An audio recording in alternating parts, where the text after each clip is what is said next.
Es para mí un privilegio presentarles a él, que es psicólogo, es coach, es mentor de líderes, tiene amplia trayectoria acompañando procesos de crecimiento personal y profesional en organizaciones de distintos países de Latinoamérica, así como en los Estados Unidos y España.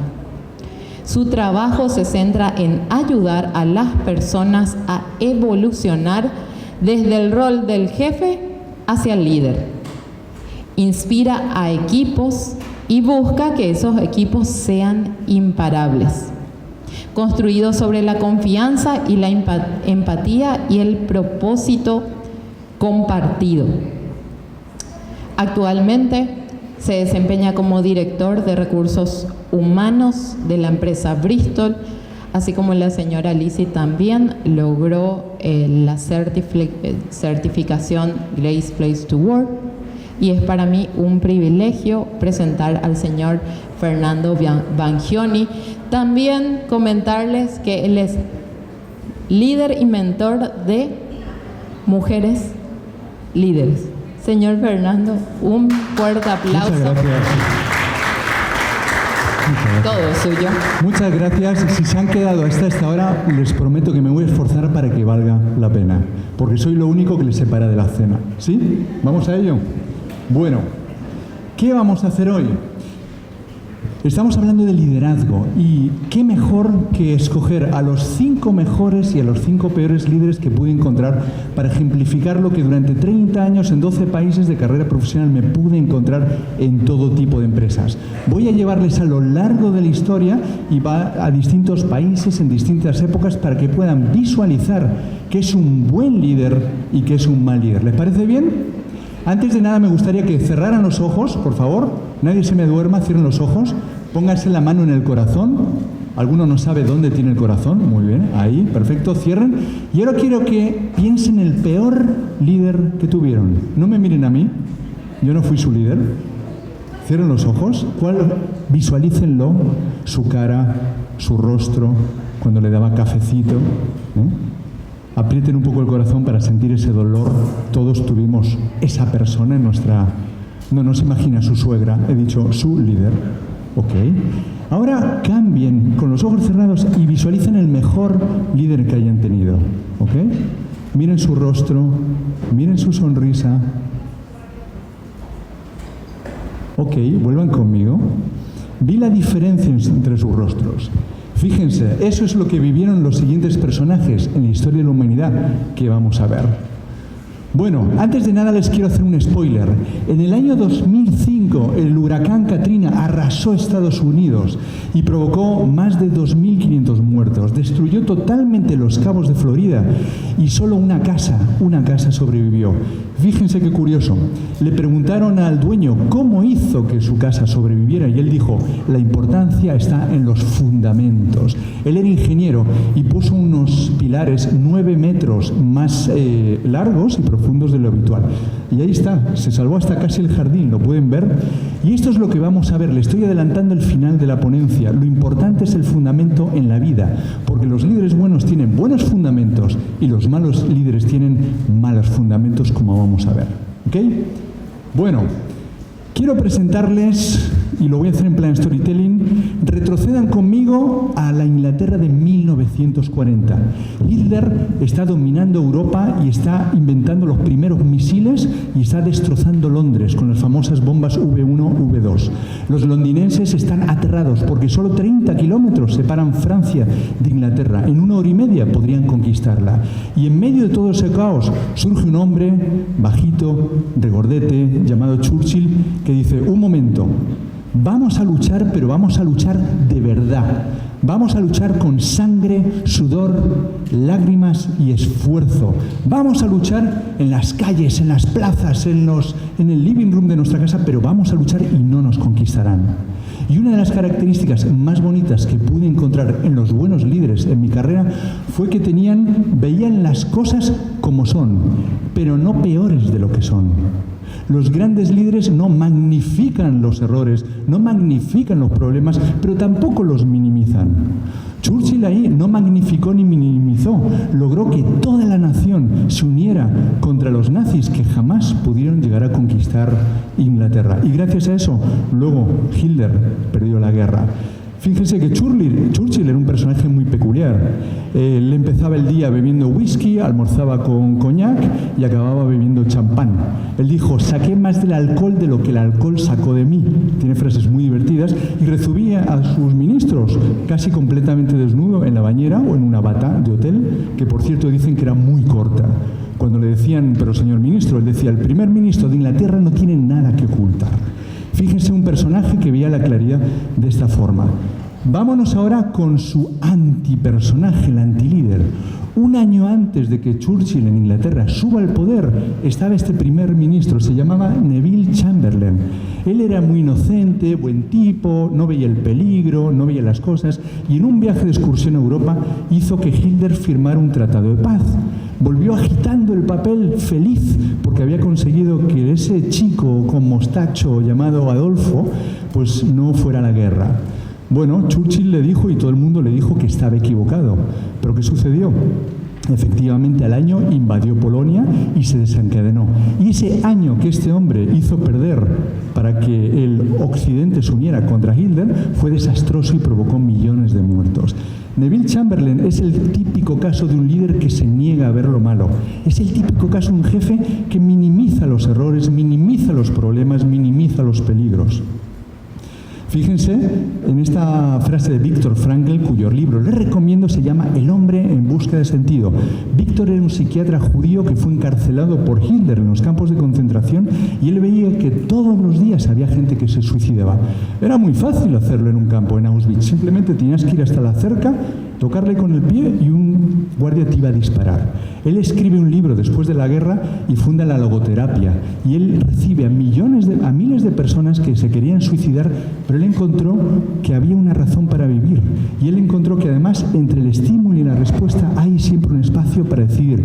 Entre tu problema y la respuesta de tu problema, no digas que no tuviste un espacio para tomar una decisión, para ver con claridad qué es lo que estaba pasando.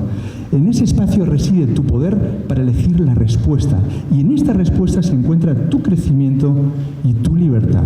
El primer superpoder de los buenos líderes es ver las cosas con claridad, ni exagerando ni minimizando. ¿Queda claro, gente linda? ¿Sí? Bueno. Les quiero presentar al neurólogo más famoso de los Estados Unidos. Él tiene el podcast más escuchado en Norteamérica y es solo de neurociencia. Él es profesor en la Universidad de Stanford y se llama Andrew Haberman. Este hombre dice: la claridad mental no es un don que viene descendido del cielo de Dios. Es la consecuencia fisiológica de un cerebro que sabe pasar de un modo reactivo a un modo reflexivo. Respirar profundo y enfocar la mirada literalmente cambian tu sistema nervioso. Tú puedes elegir tener claridad. Muchas mujeres y hombres y líderes que vienen a mí para liderazgo o mentoría o coaching, noto que tienen muchísimo ruido mental y están obligados a dirigir equipos de cientos, de miles de personas. No pueden hacerlo. No pueden hacerlo. Les doy otro caso más moderno que Hitler y Chamberlain, que es: ¿qué tipo de jefe les gustaría trabajar? Les pregunto, ¿el de la derecha o el de la izquierda? ¿Cuál eligen? Porque los dos fueron los dos peores CEOs que tuvo Coca-Cola. El de la derecha se llamaba Paul Austin, 1985, Estados Unidos de Norteamérica. Él fue el hombre del año en la revista Time y él definía, le decían: señor Austin, ¿cómo gestiona usted a los directivos? Y él decía: es muy fácil, es como arrancarle las patas a un 100 pies a ver qué pasa. ¿Les gustaría trabajar para alguien así? A mí no, ¿verdad? Bueno, hombre del año. Este hombre hundió la Coca-Cola porque Pepsi empezó a ganar la batalla porque al norteamericano le encanta el dulce. Y Pepsi, muy agresiva, empezó a hacer campañas en la calle donde le daba la vuelta a los botes y le daba a probar a la gente y ellos elegían la más dulce, que no era Coca-Cola, era Pepsi. Entonces, él no lo vio venir y con esa mirada severa empezó a despedir a todo el mundo. ¿Qué hizo Coca-Cola? Por la ley del péndulo, fue al líder contrario. John Goizueta, un cubano divertido, le gustaban los mojitos, la caipiriña, la salsa, hacía asados en sus quinchos, se rodeaba de gente que pensaba como él, sonreía como él, y él cometió el peor error. A un norteamericano no le toques 3 cosas. Ellos dicen, Mom, Apple Pie and Coke. No me toques a mi madre, no me toques el pastel de manzana y ni se te ocurra tocar la Coca-Cola, la bebida más famosa del mundo. Bueno, John Goizueta dijo, no pasa nada, que les gusta el dulzor, saquemos la receta de la Coca-Cola, vamos a ponerle un poquito más de edulcorante. ¿Qué sucedió? Bueno, si van ustedes a Atlanta tienen que ver 2 sitios, el Museo de la Coca-Cola y la casa de Martin Luther King. El Museo de la Coca-Cola está esta Coca-Cola más dulce que es asquerosa, es como chupar un bote de azúcar. Miles de cartas de clientes enfadados inundaron la central de Atlanta. Miles de clientes rompían las estaciones de servicios, querían su Coca-Cola clásica. Por eso, si usted va a Estados Unidos, la bebida no se llama Coke, se llama Classic Coke, Coca-Cola clásica, para recordar que ese error fue corregido. Curiosamente, le salió bien la jugada a Coca-Cola porque el norteamericano descubrió que echaba tanto de menos la Coca-Cola que empezó a comprar más Coca-Cola. Es como cuando se fue la persona que querías, la echaste de menos. Cuando renunciaste a ese trabajo y dijiste, me equivoqué. Cuando dejaste ir ese amigo o esa inversión o te fuiste de tu país por un poquito y le empezaste a extrañar. ¿Cómo es el ser humano, verdad? Extraña lo que tiene, no le gusta lo que tiene y cuando no lo tiene ya lo extraña. Otro ejemplo de que el líder demasiado pesimista o el optimista pueden cometer el mismo error por no ver con claridad la realidad. ¿Tiene sentido, gente linda? El primer superpoder que ustedes tienen que tener para liderar su vida, más allá del liderazgo en una empresa, es la claridad mental. Bueno, nos vamos de Atlanta, nos vamos a Washington, D.C. No dejen de visitar ese lugar icónico que es la estatua de Lincoln. Bueno, nos vamos al año 1963. ¿No es increíble que la nación más poderosa del mundo, en el año 1963, solo 6 años antes de que pisaran la luna, cayera en lo que es un racismo extremo, donde había restaurantes para blancos, restaurantes para negros, autobuses para blancos, autobuses para negros, escuelas para niñas blancas, escuelas para niñas negras? Se llamaba la segregación racial. Y un joven abogado, pastor de una iglesia que pueden visitar en Atlanta, también maravillosa, dijo, un momento, yo tengo una visión. Este es el segundo superpoder de los grandes líderes. No solo ven con claridad lo que hay, son capaces de proyectar una visión ilusionadora. Y entonces, ante más de 1 millón de personas ahí, ante Lincoln, él hizo uno de los discursos más bonitos en la historia de la humanidad, que se llamaba I have a dream, tengo un sueño. Y él decía, yo tengo un sueño de que un día en Alabama, que era una de las ciudades más racistas, con el Ku Klux Klan, ¿se acuerdan del Ku Klux Klan? Bueno, ¿alguno fue Ku Klux Klan? Me han dicho que sí con la cabeza. Niños pequeños negros y pequeñas niñas negras serán capaces de unir sus manos con pequeños niños blancos y niñas blancas como hermanos y hermanas. Tengo un sueño, una nación donde se juzgará a las personas no por su color de piel, sino por su carácter. Y esto provocó una visión que movilizó a todo Estados Unidos y empezó a ganar la lucha de la segregación. Lastimosamente, saben que fue asesinado, ¿verdad? Y es que cuando generas una visión, poderosa, también generas mucha resistencia poderosa. Es el riesgo que corren los líderes que movilizan. Cuanto mayor es tu visión, mayor es la resistencia que vas a encontrar. Bueno, y nos vamos desde Estados Unidos, año 1963, volvemos a la Alemania nazi. Les presento a Adolf. No hace falta que lo reconozcan, aunque de espaldas se le ve. Estos momentos antes de invadir Polonia. Ese día empezó la Segunda Guerra Mundial. Hacía 1 año que Churchill estaba diciendo que este hombre iba a hacer lo que realmente hizo. Y él dijo, nada como animarme un viernes como invadir Polonia. Este hombre realmente tenía una visión, claro que tenía liderazgo, pero tenía una visión negativa, una visión tóxica, porque si tú analizas los discursos de Martin Luther King y analizas los discursos de Hitler, ves que Hitler está cargado de negativismo, de palabras oscuras, negras, de insultos, de palabras agresivas, cuando el otro, Martin Luther King, tiene palabras muy positivas, muy constructivas, que ayudan a generar una realidad, pero positiva. Este es el mejor antilíder de lo que es una visión devastadora, más que ilusionadora. Bueno, ¿qué dice la neurociencia? Pues es esta Lisa Feldman, que es también una neuropsicóloga muy famosa en los Estados Unidos, dice, según los estudios de liderazgo e inspiración, los seguidores conectan más profundamente con visiones simples, identitarias y positivas. Pero, ojo, esa misma estructura mental puede invertirse y funcionar como una visión negativa si está basada en el miedo, divisiones o amenaza. Por eso hay líderes negativos, por eso hay líderes tóxicos que tienen mucho éxito, porque su lenguaje en el cerebro genera una droga, una dopamina que embarga, ¿vale? Y puede ser utilizada para bien o para mal. ¿Recuerdan que el primer superpoder era cuál?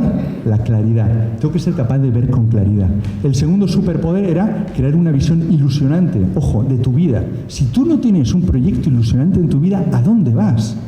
¿Dónde va tu GPS? ¿Sabes a dónde va? Va a donde otros quieren que tú vayas, no va a donde tú vas. El tercer superpoder lo vamos a ver con este señor llamado Gandhi en 1930. Cuando estuve trabajando en la India, aparte de todos los dioses que tú puedes ver, vas a ver en cada ciudad una estatua a Gandhi y un museo. Desperdigaron todos los objetos de Gandhi en cientos de museos, yo creo, en la India, y pude ir a ver uno donde me quedé sorprendido, pues la cama donde dormía, que era pequeñita, de madera, medio fea, las lentes pequeñitas porque era medio enjuto. Y este hombre en el 1930, cuando el Imperio Británico dominaba la India, inició lo que se llamó la Marcha de la Sal. La sal, en la historia de la humanidad, fue muy importante. A los guerreros romanos se les pagaba con sal o con monedas de oro. De ahí el nombre salario. Pero el Imperio Británico se apoderó de toda la sal de la India como comercio para generar ingresos. Gandhi dijo no. Inició una marcha andando de casi 500 kilómetros que acabó cuando él empezó a recoger sal libremente, rompiendo todas las ordenanzas en una lucha pacífica, sin violencia, lo que se llamaba la resistencia pasiva. Simplemente no luchaban, los ingleses les pegaban, ellos no luchaban. 17 años después, el Imperio Británico decide irse de la India. Agotado por la Segunda Guerra Mundial, sin recursos, dicen, no, ya no nos vale la pena. Y aquí pierden la joya de la corona. Y Gandhi es elegido primer ministro habiendo luchado nada con las armas, nada con las pistolas y nada con la pólvora. Solo con la resistencia y el ejemplo. Porque entre mi claridad mental y la visión ilusionadora, el líder tiene que hacer que las cosas sucedan. Y él tenía un montón de voluntarios que hacían que las cosas sucedan. ¿Por qué? Porque su liderazgo era visto como un compromiso, un servicio. Era visto como un empoderamiento de los demás.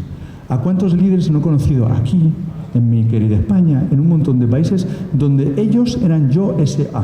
Yo no empodero a nadie, yo no delego a nadie, yo centralizo todo el poder porque la información es poder. Pero Gandhi no.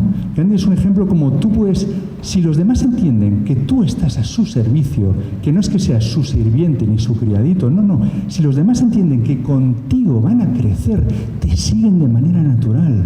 Pero para eso tú tienes que matar una cosa muy dolorosa que se llama ego. Y el ego duele matarlo. Gandhi, con su resistencia pacífica, observen cómo le mira admirado el ojo, pues consiguió echar al Imperio Británico. Bueno, ¿cuál sería el antiejemplo del líder que empodera? Pues Napoleón Bonaparte es un tipo que empezó bien y acabó mal. Dicen que era muy bajito y por eso se presupone que todos los bajitos son medio malos, medio malvados. ¿Hay algún bajito por aquí? No le haga caso. Eso es una broma que inventaron los ingleses para burlarse, pero medía 1,70, de bajito no tenía nada. Y Napoleón empezó bien, porque empezó como soldadito. Se conocía el nombre de sus soldados, les llamaba por su nombre, comía como Julio César, lo mismo que comían ellos en las batallas, se metía a luchar, pero poco a poco, conforme va ganando las batallas, después de 15 años de la Revolución Francesa, él se autocorona emperador en la Catedral de Notre Dame en París. ¿Qué hizo? Bueno, pasó de comer con sus soldados a no comer con nadie. Se aislaba en los palacios. Ya no hacía caso de sus generales. Solo se escuchaba a sí mismo. Empezó a perder batallas y dijo, no, yo no estoy al servicio de los demás como Gandhi, sino que Francia está a mi servicio. Es como si alguno de ustedes en su empresa mañana llegue y dice, Paraguay soy yo. O Toyotose soy yo, o en mi caso Bristol soy yo, ¿verdad? Es lo que hizo. Y entonces él, cuando el Papa Pío VII va a coronarle en la catedral de Notre Dame y se acerca con la corona, él se levanta con su toga roja, se la arrebata de las manos, le da un empujón y él mismo se pone la corona, se autocorona, en un mensaje diciendo, a mí no me dan el poder, yo tomo el poder. Este hombre que empezó bien, acabó solo, deprimido, envenenado en la isla de Santa Elena y totalmente olvidado por sus congéneres. Bueno, hemos visto que el buen líder que hace primero tiene claridad mental, luego genera una visión muy ilusionadora, luego hace que las cosas suceden por medio de empoderar a su equipo. ¿Cuál sería el cuarto superpoder del buen líder? Bueno, les estoy mareando, pero nos vamos a Sudáfrica, un pequeñito país del sur de África. En el año 1964 tenía una mayoría negra y una minoría blanca que dominaba a la mayoría negra.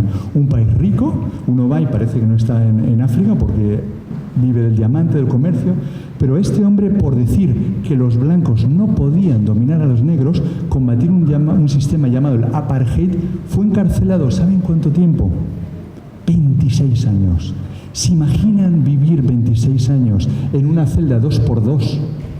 Donde él se podía asomar y él tenía una disciplina, un autocontrol, un autoconocimiento, estudió 3 carreras, escribió libros, escribió cartas, la mayoría censuradas, mientras él veía la vida pasar por esa ventana. Y esa celda la puedes visitar como turista y es increíble. Pensar que ahí estuvo Nelson Mandela, Premio Nobel de la Paz, que cuando salió en el año 1990, en vez de vengarse de quien le había metido ahí, su familia se destrozó, su esposa se divorció, su hijo cayó en las drogas, bueno, una vida terrible, y él, sin poder salir 27 años, en vez de salir lleno de odio, destructor, lo que hizo es generar un cambio. Dijo, no, vamos a gobernar con la paz. Y él hubo un poema muy bonito, Invictus, que él recitaba cada día a modo de mantra mental, que decía, no importa cuán estrecha sea la puerta, ni cuán cargada de castigos la sentencia, soy el amo de mi destino, soy el capitán de mi alma. ¡Wow! ¡Qué impresionante!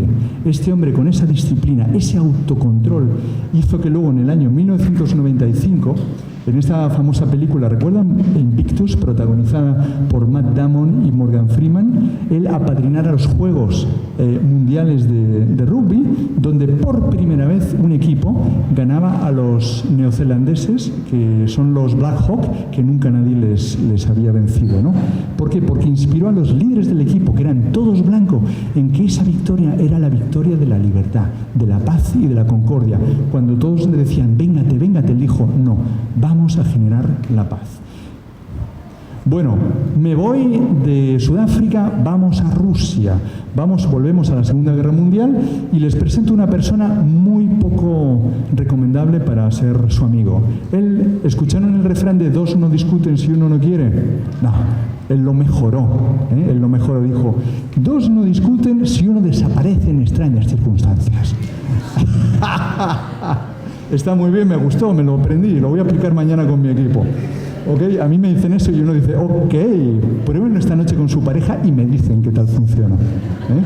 Bueno, este hombre fue tan malo o incluso peor que Hitler. Lo que pasa es que Hitler tuvo menos tiempo para matar. Solo tuvo 5 años. Él tuvo 30 años. Él era el sucesor de Lenin. Lenin, digamos que era el bueno, era la versión mala del comunismo. Lenin quería igualdad, él quería destrucción, quería yo soy el amo.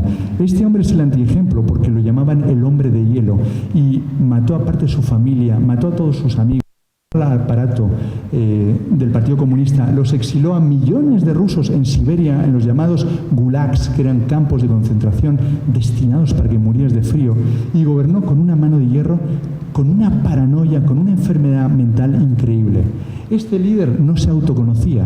Si han tenido un líder autoritario o un líder que era medio paranoico, es porque era muy inseguro.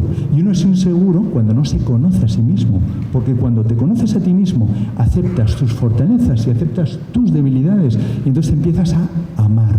Y cuando te amas a ti, eres capaz de amar a los demás y tener una relación de pareja saludable, una relación laboral saludable, etcétera, etcétera. El paranoico no solo no se amaba, sino que odiaba a todos los demás. Bueno, después de tener claridad mental, después de generar una visión ilusionante para tu vida, apliquen eso a su vida, olvídense del trabajo, en su vida. Después de hacer que las cosas suceden empoderando a tu equipo o a tu pareja o a tus hijos o a ti mismo, después de ser capaz de tener esa capacidad que tenía Mandela de ilusionar y llevar hacia adelante, el quinto superpoder es gestionar lo imperfecto. Esto me encanta. Nos pasamos la vida intentando ser perfectos y les presento a Shackleton en la expedición británica transantártica en 1914. Para mí Shackleton es mi superhéroe. Es un líder donde todo le salió mal y él lo convirtió en bien. ¿Por qué? Bueno, en un mundo donde en 1914 ya estaban todos los descubrimientos hechos, se había descubierto el Kilimanjaro, se había descubierto el lago Victoria en África, se habían descubierto las pirámides de los incas, de los aztecas, de los mayas, etcétera, casi no quedaba nada por descubrir, ¿vale? Pero un hombre dijo, nadie ha atravesado el Polo Sur andando. Nosotros lo vamos a hacer. Y él puso un anuncio que seguro que ninguna empresa lo pondría, que es, porque tenía que reclutar marineros, dijo, se buscan hombres para un viaje peligroso. Bueno, ya empezamos mal con el anuncio de reclutamiento. Sueldo bajo, peor. Mucho frío, para un paraguayo peor, ya nadie va a escribir. Pero esperen, lo mejoramos. No se asegura retorno con vida. ¡Ja! ¿Qué le parece? Honor y reconocimiento en caso de éxito. Bueno, más de 5.500 personas aplicaron, incluso 200 mujeres dijeron, nosotros podemos con el viaje. Él seleccionó a los 20 mejores y ahí se fue en el Endurance al Polo Sur. ¿Qué sucedió? Bueno, imagínate pasar frío, mucho frío. Vengo de un país donde el frío es frío en serio. Cuando en Madrid hace frío, 10 grados bajo cero, pero aquí me hace gracia que en Paraguay hace 20 grados y la gente ya se pone bufanda, gorro, guantes. Bueno, no. Estoy hablando de un lugar donde se registró la menor temperatura de la Tierra, casi 90 grados bajo cero. Imagínense estar 634 días de frío intenso, en aislamiento, con ropa de hace 100 años, hasta muriéndose de hambre y sin que tu familia sepa si estás vivo o muerto. Esta era la situación de la tripulación del Endurance. Su barco, al llegar a la Antártida, encalló en el hielo y se quedó atrapado, ¿vale? Intentaron desatraparlo, intentaron hacer un agujero, pero no había forma de quitarlo de ahí. Estas son fotos reales, se llevó su fotógrafo. Y bueno, vean la foto antes de la expedición, después de la imposición, antes del proyecto de consultoría, después del proyecto de consultoría, antes de tu matrimonio, después de tu matrimonio. Ven que podemos hacer la comparación de Shackleton y ven que él fue el único héroe que regresó con toda su tripulación viva. Los 20 hombres, ni uno murió. Les recomiendo el reportaje en Netflix, el reportaje en YouTube. Este es un case study que doy yo en Masters, porque es increíble qué hacer cuando todo sale mal. Y cuando sale mal, cuando se pone peor. El caso es que él mismo hizo que el clima de su equipo fuera bueno, porque gestionaba lo imperfecto. Él hizo, bueno, ¿y qué tenemos que hacer? No hay libros para leer, no hay Netflix, ¿qué hacemos? Bueno, pues organizó turnos para mantener el fuego. Y entonces nombró responsables del fuego. Yo soy responsable del fuego. Luego les mantenía entretenidos porque hizo los deportes de invierno, lo cual no deja de tener humor. Deportes de invierno, pues sí. Y compitieron en una olimpiada con 25 deportes. Fíjense, él esperó a que el barco realmente estuviera mal para empezar a sacarlos de ahí. Y en el diario que él escribió, que se puede leer, y hay libros muy bonitos que recomiendo de Shackleton, él decía: debo garantizar la seguridad de mis hombres y para ello debo dedicar toda mi energía y fuerza mental y aplicar cada átomo de conocimiento que la experiencia en el Antártico me ha dado. Será sin duda una tarea larga y agotadora. Ruego a Dios que pueda arreglármelas para llevar a todo el grupo a la civilización. Si me ocurre algo mientras estos hombres están esperándome, me sentiré como asesino. ¿Por qué esperándome? Después de un año en el hielo, él supo una cosa. Tuvo una visión. Nada linda, iban a morir. 2 años antes, el capitán Scott, también inglés, había muerto congelado intentando alcanzar el centro del Polo Sur. Cuando llegó al centro del Polo Sur, encontró que había otra banderita de un noruego llamado Munch que había llegado una semana antes que él. Desanimado, Scott se dio la vuelta y murió congelado en su tienda. Él había leído esta historia y no quería que todos murieran congelados. Entonces, ¿qué hizo? Agarró un bote y se fue en un viaje horrible hasta la isla más cercana y ahí pidió ayuda. Cuando llegó a la isla creían que era casi un demonio, con una barba enorme, negro por el sol. Bueno, él pudo apenas balbucear: rescaten a mis hombres, rescaten a mis hombres. Y el rescate en la isla Elefante fue tras 634 días. Esta es la foto real de cuando le rescatan. Ahí está Shackleton en la balsa que va a rescatar a sus 25 hombres que llevaban un año esperándole. Él tenía la obsesión. Y ese viaje en barco, cuando fue de ida, fue el peor viaje del mundo. Tuvo olas de 6 metros, casi se ahogaron, no tenían comida. Shackleton es un ejemplo de qué hacer un líder cuando todo sale mal. Cuando todo sale mal. Ese es el ejemplo, pero quiero acabar con el antiejemplo. Bueno, este hombre, el capitán Edward John Smith, dicen que fue el peor capitán de todos los tiempos. Él fue el capitán del Titanic, que provocó más de 2.500 muertos, y cuando luego se estudió por qué se hundió el Titanic, mucho se debió a él, o casi todo a él. Él minimizó, no supo gestionar lo imperfecto, es decir, él minimizó las advertencias de que había hielo, él quiso batir un récord de velocidad entre Londres y Nueva York. Él, cuando fue el golpe, de repente se nubló, dice su tripulación, no sabían qué hacer. Empezó a dar órdenes incoherentes, como que, por ejemplo, los botes solo se llenaran hasta la mitad y solo de mujeres, se podrían haber salvado el doble de personas, y bueno, fue un auténtico desastre. Gracias a este capitán, pues muchísimas vidas se pierden en las empresas todos los días, cuando tú tienes un líder que solo quiere gestionar cuando las cosas van bien. Pero cuando las cosas van mal, cuando se cruza un iceberg en tu vida, un mal jefe, una mala relación, una mala decisión, una mala inversión, tú te hundes como el Titanic, por no tener claridad, por no tener realmente el conocimiento de lo que tienes que hacer. Y les quiero dejar con otro antiejemplo, por supuesto, que para mí es casi gracioso si no fuera porque hubo muertos. Es el Francesco Schettino, que es una cretino, ¿verdad? Porque fue un cretino. ¿Por qué? Este hombre que manejaba el Costa Concordia, que era un buque italiano con 4.500 personas a bordo, quiso acercarse a la costa a saludar a un amigo, pero con su barco, claro. ¿Qué pasó? El barco encalló. Y el barco encalló y fue condenado luego a 16 años de prisión. Además, él fue de los primeros en abandonar del barco. Por lo menos el capitán Smith se hundió con su barco, el humor negro presente también. Pero este hombre dice que se cayó accidentalmente en un bote salvavidas. Se cayó accidentalmente y se salvó. Bueno, fíjense, este es el antiejemplo de lo que es gestionar lo imperfecto. Desde que naces hasta que mueres solo va a existir una cosa, que se llama lo imperfecto. En ti, en tu pareja, en tu papá, en tu mamá, en tu perrito, en tu jefe, en tu equipo. Si tú no sabes gestionar lo imperfecto, por mucho que tengas claridad mental, una visión ilusionadora, empoderes a tu equipo y realmente es como Nelson Mandela o Gandhi, no vas a llegar a nada si no gestionas cuando la vida te muerde en el pie y se vuelve imperfecta. Me caí en un bote salvavidas. Va épico, Shera. Va épico, en un bote se me caí. Claro, para no hacerme daño caí bien. Bueno. Y ahora quiero acabar con algo, pero no me odien, ¿vale? Porque quiero ser muy sincero, yo soy español guayo, nací en Asunción hace 13 años, quiero decir, vine de Madrid a Asunción, y para mí fue mi segunda vida, la mejor parte de mi vida. Aquí mis hijos crecieron, ahí está mi esposa sacando fotos, hola, ¿estoy bien así? Gracias, ¿vale? Y durante 3 años me sorprendió. Paraguay hace 12 años que yo llegué era muy diferente ahora, ¿vale? Pero hace años, Paraguay salió 3 años consecutivos como el país más feliz del mundo, cosa que me sorprendía, porque yo estuve trabajando en una ONG, en una fundación que trabajaba con gente pobre y conocía toda la necesidad que hay en el país. Y claro, que salga el país más feliz de la Tierra a mí me sorprendía. Tanto al periodista español que hizo el reportaje de Gallup, que es la encuestadora más famosa del mundo, vino aquí a Asunción, agarró el avión, aterrizó y dijo, ¿cómo el país más famoso del mundo? Si es un país en desarrollo todavía con tasa de pobreza muy alta. Bueno, y empezó a entrevistar a muchos paraguayos y él llegó a la siguiente conclusión.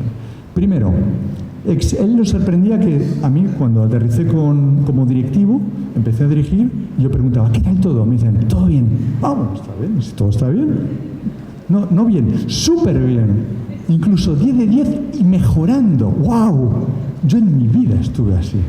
Bueno, pues esto es la tendencia a cerrar los ojos y no ver el mal, ¿vale? Esto es como no ver las cosas como son. Ustedes tuvieron un dictador que durante 38 años les pisó como un yugo, pero anteriormente tuvieron un tal Mariscal López, creo que es, que tiene una plaza en cada pueblo, una estatua, pero su padre le dijo, no resuelvas con la pólvora lo que puedes resolver con la letra. Él no hizo caso y les metió en la Triple Alianza. Paraguay, que era el país más próspero de Sudamérica, bueno, ¿qué Paraguay nos dejó? El que ustedes van a levantar. Pero esta tendencia a no ver el mal que yo me encuentro con mis directivos de todo está bien, no, todo está bien, no, tampoco todo está mal. Recuerden lo primero, Churchill, ni todo está bien ni todo está mal, hay que ser claro, ¿verdad? La segunda cosa que el periodista vio es el crear una visión. A ver, si ustedes tienen que ser líderes de su vida o de una empresa y crear una visión tipo Martin Luther King, que sea ilusionadora, que sea generadora de ilusión, él vio que en guaraní existía una palabra que es cuera, no sé si alguien sabe guaraní, que significa si es que amanece. Yo encuentro en los directivos con los que tengo que trabajar aquí en Paraguay una tendencia a no planificar, a una tendencia a vivir en el día a día, una tendencia a que les cuesta poner en un papel una planificación ordenada. Y este periodista vio que efectivamente no solo veíamos bien todo, sino que además no queremos saber lo que va a pasar mañana. Escondemos, cerramos los ojos, no pasa. Mientras hoy acabe bien, hoy acabo bien. Y la tercera cosa que descubrió el periodista es algo que yo descubrí cuando aterricé por Paraguay y mi auto se descompuso, fui a un taller y le digo, ¿qué tal el coche? Y me dice, va ahí. Y yo, bueno, genial, significará que es súper bien, va ahí. Yo le hice así. Y a los 2 kilómetros, llamo a mi tío, ven a por mí. ¿Qué pasó? No sé, ¿pero qué te dijo el mecánico? Que estaba súper bien, estaba va ahí. Y se empezó a reír de mí. El famoso así nomás, para mí, mata Paraguay. Yo cuando dirijo un equipo les digo, prohibido decir así nomás. El así nomás es la mediocridad, es lo que no tenemos que ser. No podemos ser líderes así nomás, ser parejas así nomás, ser papás o mamás así nomás. Tenemos que ser excelentes porque somos y vamos a ser la Suiza de Sudamérica. Estamos atrayendo un montón de inversión, pero no lo vamos a hacer si no desterramos de nuestro lenguaje el que todo está bien, el que no existe el mañana y el que el así nomás pues funciona. ¿Sí? ¿Le parece bien, gente linda? Bueno, ha sido un placer, muchísimas gracias y bueno, les dejo ya tranquilos.